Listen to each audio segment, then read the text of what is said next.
Republic of Korea, Lee Jae-myung. 주요 내용은 조금 전에 발표한 특별 성명을 참고해 주시기 바랍니다. 대한민국에는 근현대사에 특별한 경험이 몇 가지가 있습니다. 대한민국 정부 수립된 이후에 이승만 정권의 독재 행태에 우리 국민들이 4.19 혁명으로 대응했습니다. 그리고 또 이승만 정권은 무너졌습니다. 그리고 아주 긴 박정희의 군사 독재 정권이 있었습니다만 그 후에 1980년 모두가 기억하시는 5.18 민주화 운동이 있었습니다. 실패했지만 잠시, 그러나 결국 1987년 민중항쟁으로 결국 우리 국민들의 주권 의지가 관철됐습니다. 그리고 2016년 다시 박근혜 정권이 우리 국민들이 든 촛불로 무너졌습니다. 그리고 가장 최근에 2024년 12월 3일부터 시작된 우리 국민들의 빛의 혁명으로 전 세계가 놀랄만한 친위 쿠데타 진압 그리고 민주정부 수립이 이루어졌습니다. 한강 작가가 이런 얘기를 했죠. 죽은 자가 산 자를 구하고 과거가 현재를 돕는다, 이렇게 말했던가요? 제가 작년 12월 3일 집에서 비상계엄 선포하는 장면을 보고 국회로 달려오면서 가장 먼저 떠올랐던 역사적 장면이 광주 민주화운동 당시에 광주 계엄군들이 광주시청, 전남도청으로 쳐들어온다. 우리 광주 시민 여러분, 전남도청으로 모여주십시오라고 방송을 했던 광주의 한 여성의 목소리가 기억났습니다. 그래서 방송을 시작했죠. 똑같은 심정으로. 군사 쿠데타를 막을 수 있는 힘은 오로지 국민뿐이다. 국민들이 현장에서 함께 해줘야 이 쿠데타를 막을 수 있겠다는 생각으로 제가 현장으로 달려가면서 방송을 했습니다. 국회로 와달라. 그리고 실제로 국민들은 국회로 오셨습니다. 그리고 맨몸으로 결국 군인들의 총칼을 막아서 결국 쿠데타 진압에 단초를 제공했죠. 국회가 형식적 권한을 행사했습니다만 실질적 힘은 국민 속에서 나왔습니다.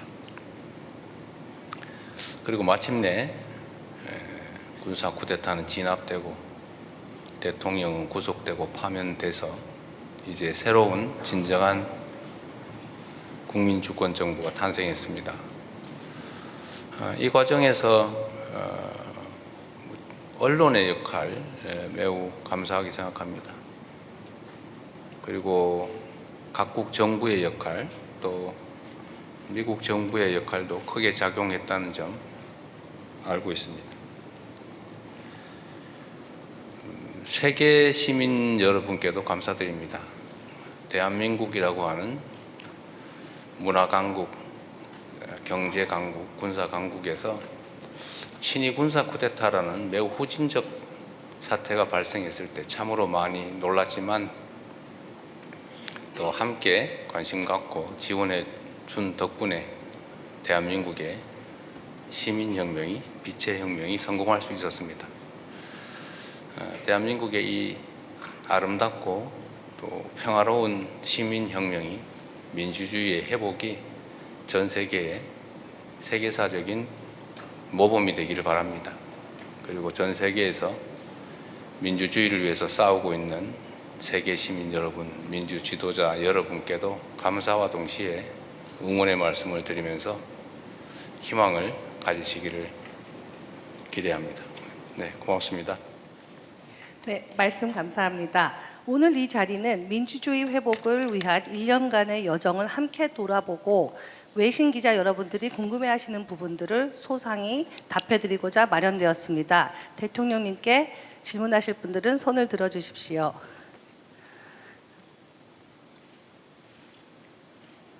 네, 저쪽에 계신 분 뒷분부터 시작하겠습니다. Thank you, Mr. President.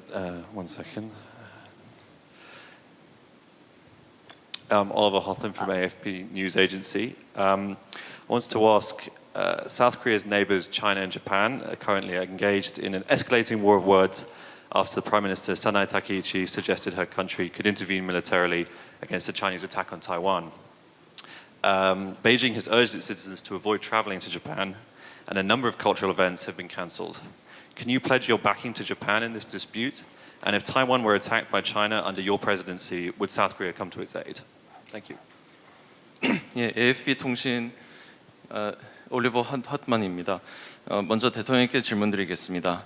지금 최근에 한국의 이웃인 중국과 일본이 서로 그 언쟁을 계속 격화되고 있는 언쟁을 벌이고 있습니다. 가령 다카이치 일본 총리는 대만 유사 사태 시 군사 개입도 언급을 하였고, 중국으로서는 일본과 관련된 문화 행사를 취소하거나 일본으로 가는 관광객 수를 줄이고 있습니다. 대통령께서 혹시 이런 상황에서 일본에 대한 지지를 공개적으로 언급하실 수 있으신지, 그리고 대만에서 유사 사태 시 한국 정부가 어떻게 할 것인지에 대해서 문의드리겠습니다. 대한민국 속담에 싸움은 말리고 흥정은 붙이라고 하는 말이 있습니다. 일본과 중국이 갈등을 겪고 있는데 우리가 한쪽 편을 들거나 그렇게 하는 것은 갈등을 격화시키는 요인입니다. 개인 간의 관계도 마찬가지고 국가 간 관계도 마찬가지지만 최대한 공존하고 존중하고 협력하는 것이 바람직합니다.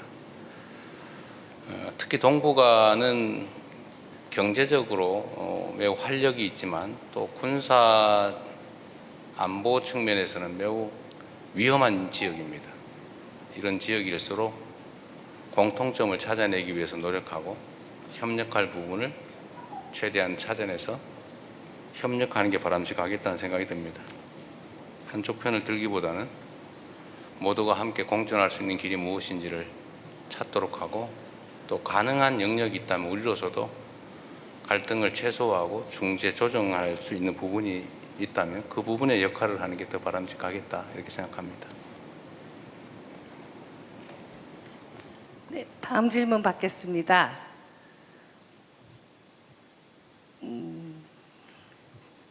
저 앞줄에 계신 분 소속과 성함을 밝혀주시기 바랍니다. 안녕하십니까 대통령. 제 이름은 제도 캐롤 NK뉴 CEO입니다. Kim Jong-ok sentenced to life of hard labor May 2014. Kim Kuk-gi life of hard labor June 2015. Chae Chang-gil life of hard labor June 2015. Ko Young-chol sentenced in 2016. There are 3 other South Koreans who have not been named by North Korean media who have been detained in the same time.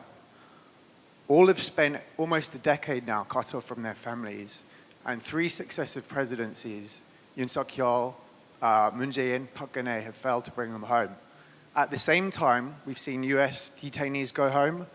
We've even seen Japanese detainees go home. What is your message to the families of these South Korean citizens, and what are you going to do differently this time to help get these gentlemen home? Thank you. 예, NK 뉴스의 채도 캐럴입니다. 그동안 여러 명의 한국 국민들이 북한에 잡혀 있고 사례들이 많이 있습니다. 2014년, 2015년 등에 총 4명의 그 교화 노동형을 받은 한국 국민들이 북한에 잡혀 있고, 이외에도 이름을 알지 못하는 3명이 더 있습니다. 약 10명에 달하는 한국 국민들이 이렇게 북한에 잡혀 있는 상황이라고 보겠습니다. 그런데 북한에 잡혀 있었던 많은 미국 국적자, 그리고 그리고 심지어 일본 국적자들도 풀려나게 되었습니다. 그러나 전 이 상황에서 저는 대통령께 질문드리고 싶습니다. 이렇게 북한에 잡혀 있는 한국 국민들의 가족들에게 어떤 메시지를 드리실 수 있으신지, 그리고 전임 대통령들께서 이분들의 석방을 위해 석방을 달성하지 못했는데 대통령님께서 다른 어떠한 노력을 하셔서 이런 석방을 만들어내기 위해서 노력하실지 여쭙고 싶습니다. 이게 처음 듣는 얘기인데. 안보실장님 한번 얘기 한번 해보세요. 한국 국민이 잡혀 있다는 게 맞아요? 어떤 경위로 되어 있는지.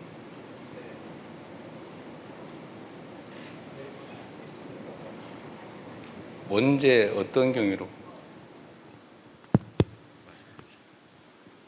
이제 그 들어가서 그냥 못 나오는 경우거나 아니면 우리가 알려지지 않은 무슨 다른 경위로 붙들려 있는 경우가 있습니다. 언제쯤?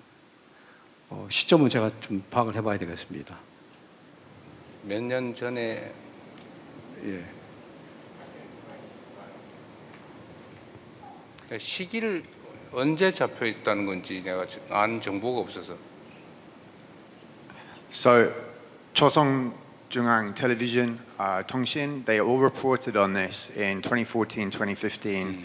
4 of them were accused of espionage on behalf of South Korea. 2 subsequently in 2016, 2017 were defectors who were allegedly captured in China and brought to North Korea. These cases have been very well documented in media, and like I said, your Foreign Ministry and Unification Ministry have issued statements. Under Yoon Suk-yeol administration, Moon Jae-in overlooked the issue. Park Geun-hye made a lot of statements. It's quite surprising you're not aware of this situation. It says a lot. I'm curious what you're going to do to help bring these people home. Thank you. 예, 조선중앙통신에서 이미 언론 보도가 여러 차례 나왔었습니다. 2014년 그리고 15년에 북한에 잡힌 4명은 스파이 혐의로 잡히게 되었고요. 2명은 2016년, 17년경에 탈북자 출신인데 중국에서 강제 북송이 된 것으로 언론에 보도가 되고 있습니다. 그동안 외교부, 대한민국의 외교부와 통일부는 이에 대해서 성명을 내기도 했었습니다. 특히 박근혜 정부, 윤석열 정부에서는 성명을 냈었는데 문재인 정부에서는 이런 성명이 없었던 것으로 알고 네, 있습니다. 알겠습니다. 대통령께서 이에 대해서 잘 모르시고 계신 것 같습니다만 어떠한 노력을 하실지 여쭙고 싶습니다. 아주 오래전에 벌어진 일이어서 제가 개별적 정보가 부족합니다. 상황을 좀 더 알아보고 판단하도록 하겠습니다. We will follow up with you with that question. So the next question, I think we will let the president pick for himself. 대통령님께서 다음 기자를 골라주십시오. 왜 이때까지 남성들만 주로 하시는 거예요? 네. 저기 뒤에 여성분.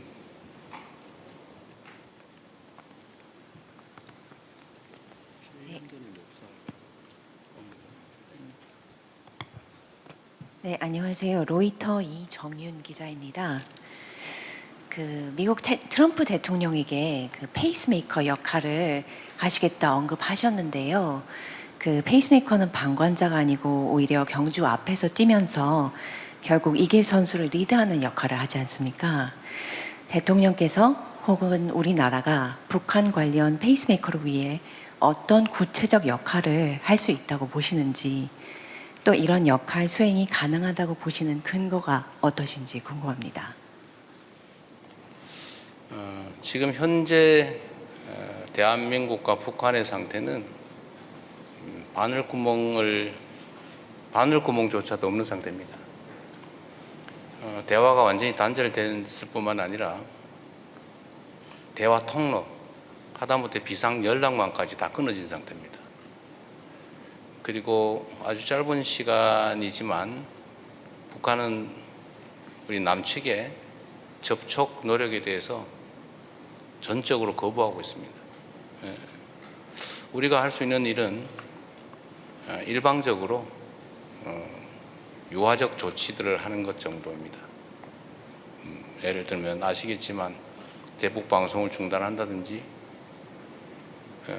또는 단파 방송을 중단한다든지 오해될 수 있는 군사적 행동을 최소화한다든지 뭐 이런 것들이죠.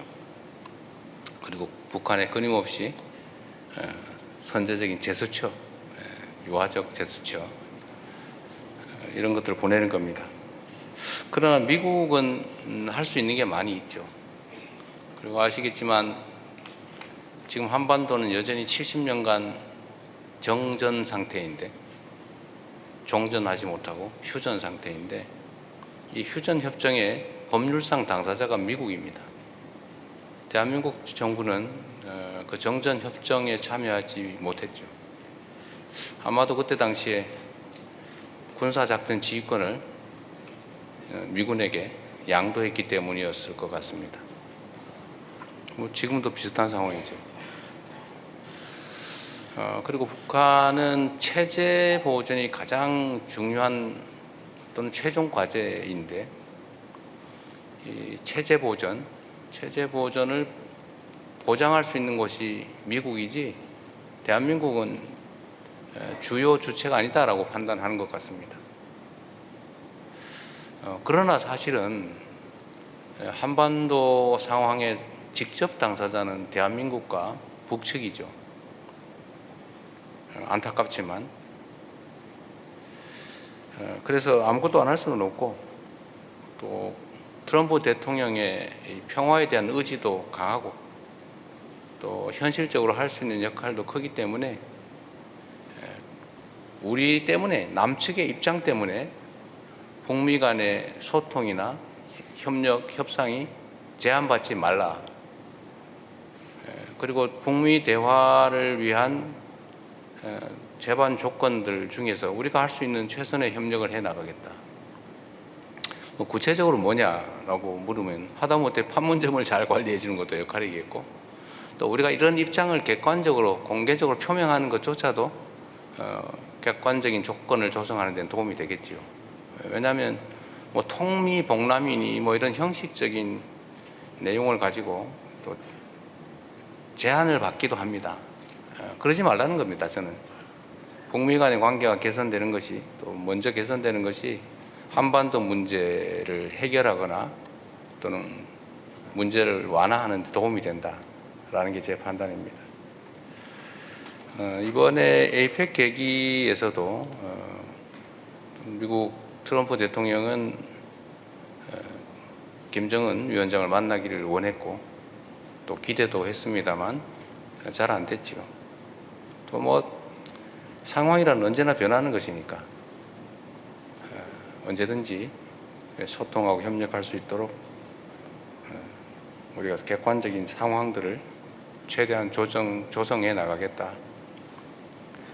한미 연합훈련 문제도 뭐 그 중에 하나겠죠.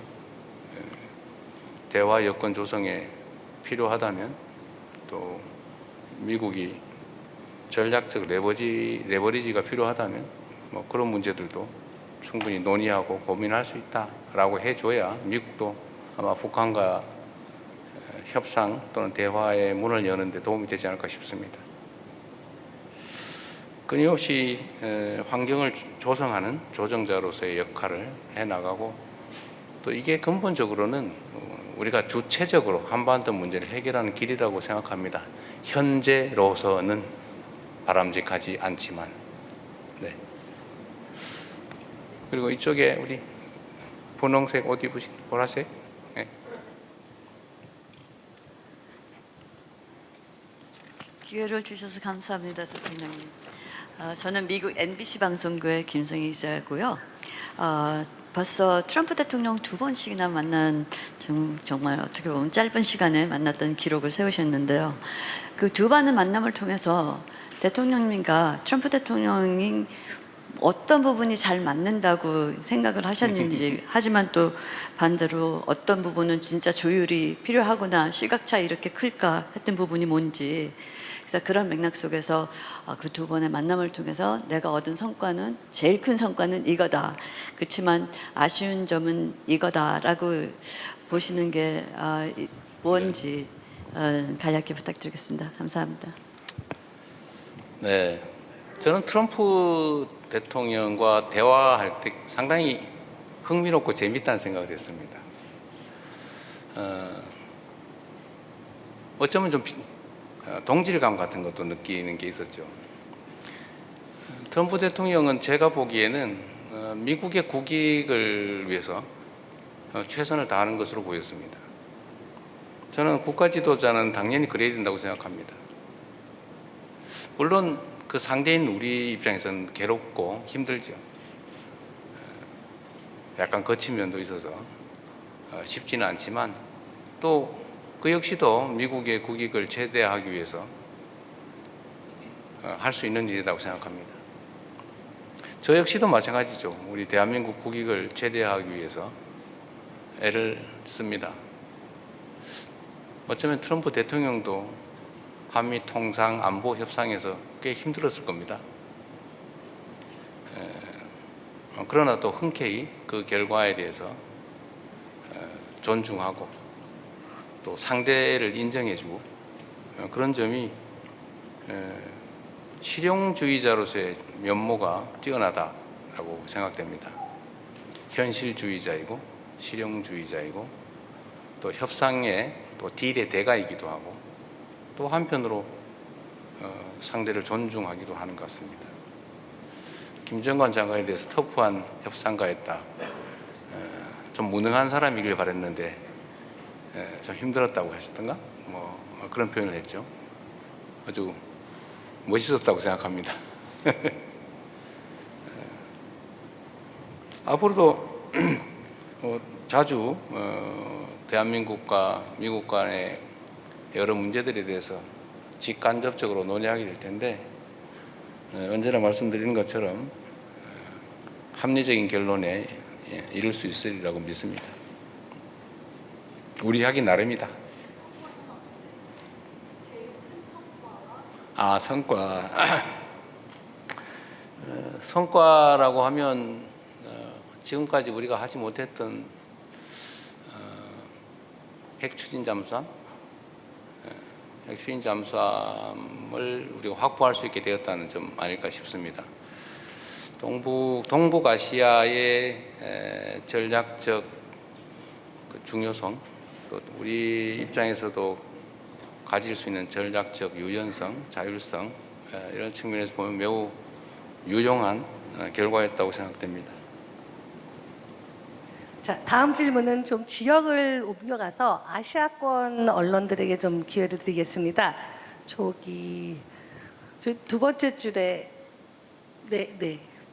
소속과 성함을 좀 밝혀주십시오.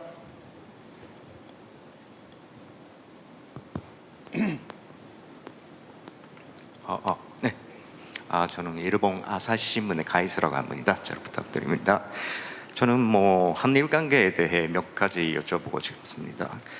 그 대통령님께서는 조만간 일본으로 방문하신다는 그런 일부 보도도 있었습니다만 최근에 한일 급반 당국 간에 협력이 잘 되지 않는 경우도 있었습니다.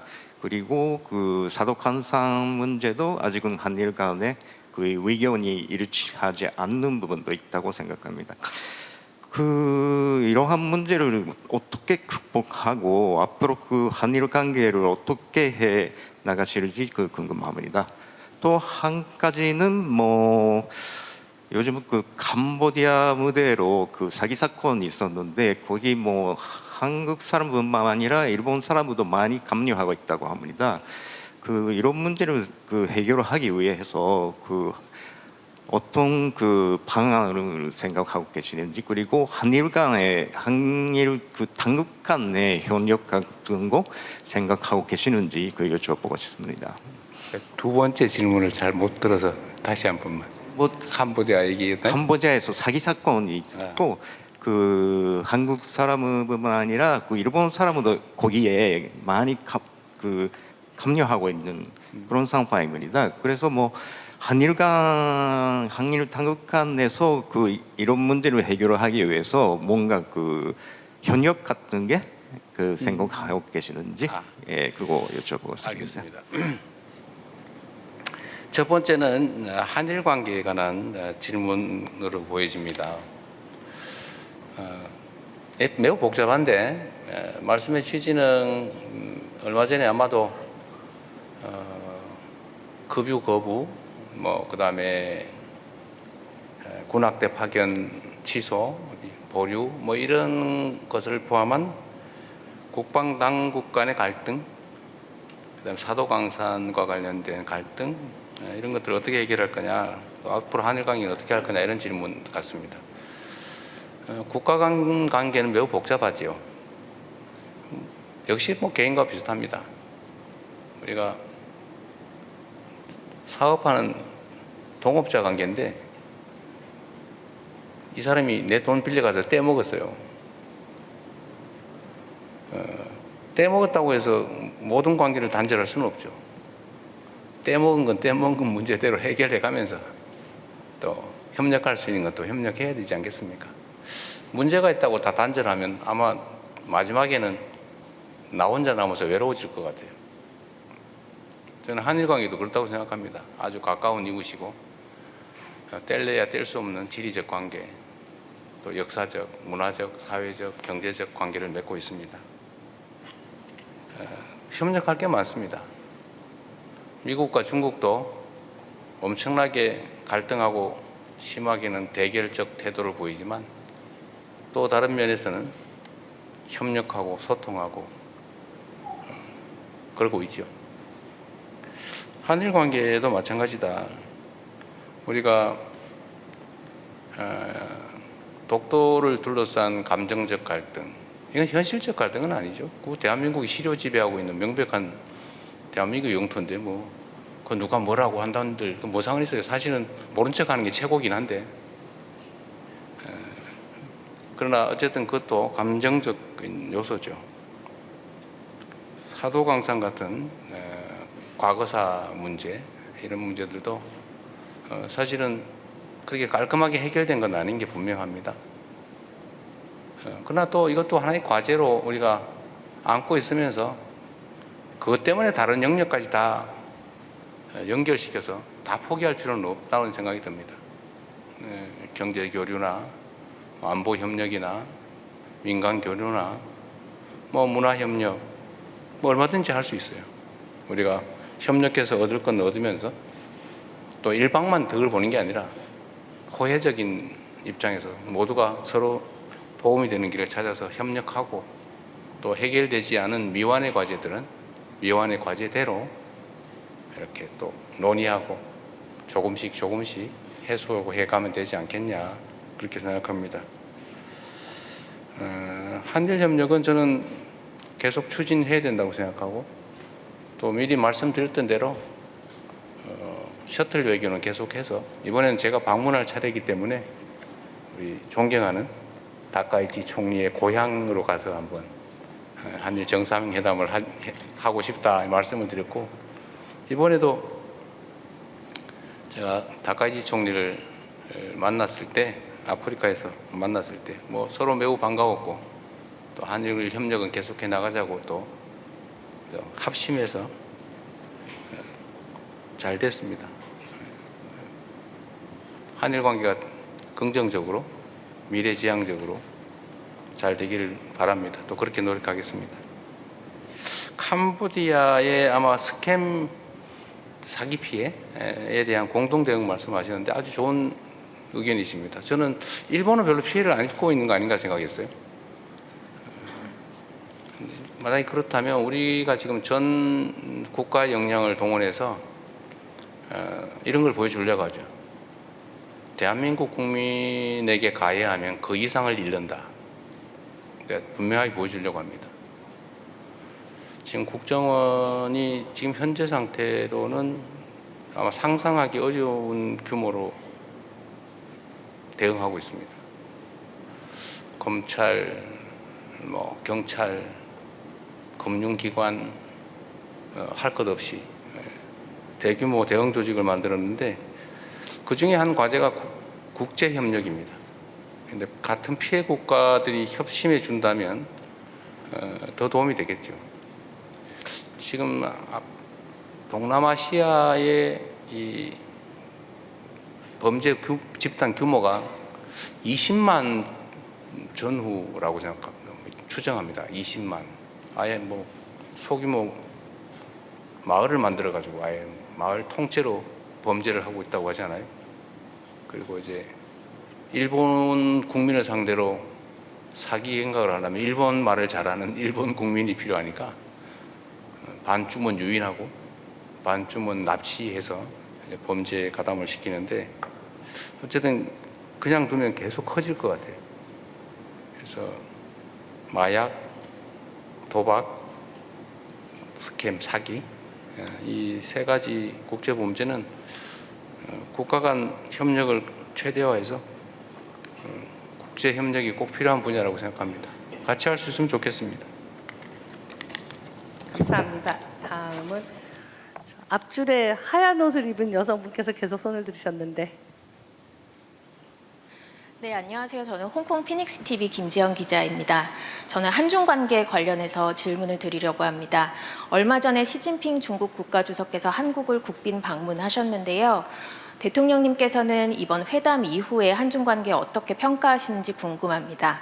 그리고 한국과 중국이 어떤 분야에서 더욱더 협력을 심화할 수 있을 것이라고 기대하는지 궁금하고요. 또 얼마 전 지난 1년 계엄 이후로 대중 외교가 좀 멈춰져 있었는데요. 이번에 대중 외교를 복원하시면서 개인적인 소회도 좀 같이 부탁드립니다. 감사합니다. 네, 좋은 질문 감사합니다. 한일 관계도 그렇지만 한중 관계도 대한민국으로서는 매우 중요합니다. 물론 군사 안보 분야에서는 한미 동맹이 매우 중요한 기반인 건 분명합니다. 또 경제 부분에 있어서도 좀 전에 했던 대로 안미 경중 이렇게 해서 뭐 경제는 중국, 뭐 안보는 미국 이렇게 또 양쪽으로 나누기도 지금 어려운 상황이 돼가고 있습니다. 네, 국제 공급망이 크게 재편되고 있고 또 진영 간 대결이 격화돼서 좀 대한민국 정책을 수립하는데도 매우 곤란한 점이 많긴 합니다.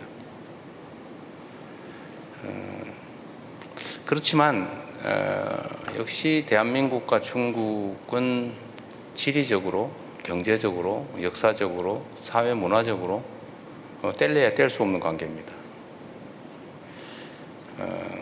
한중 관계를 안정적으로 잘 관리하는 게 우리로서는 매우 중요하죠.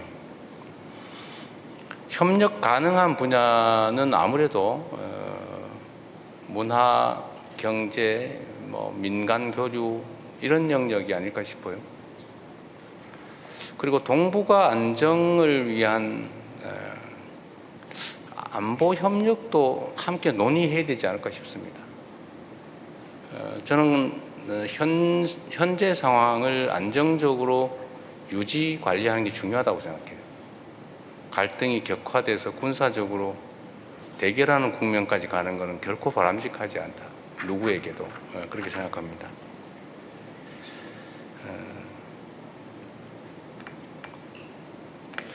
시진핑 주석과의 면담은 아주 흥미진진했어요. 의외로 농담도 잘하시더군요. 생각보다. 한중 관계를 재설정하고 한중 관계를 새롭게 발전시키는 좋은 계기가 됐다고 생각합니다. 가능한 빠른 시간 내에 중국을 방문해서 정상회담을 광범위하게 또 충분한 시간을 가지고 여러 분야에 대해서 논의했으면 좋겠습니다. 아주 기대가 됩니다. 시기가 언제 될지는 모르겠어요. 제가 시 주석과 헤어지면서 가급적 빠른 시간 내에 올해 중으로 좀 방중했으면 좋겠다 말씀드렸더니 뭐 가능하면 그렇게 해보자고 했는데 아마 준비 상황이나 중국 상황이 그렇게 빠르게는 어려운 것 같습니다.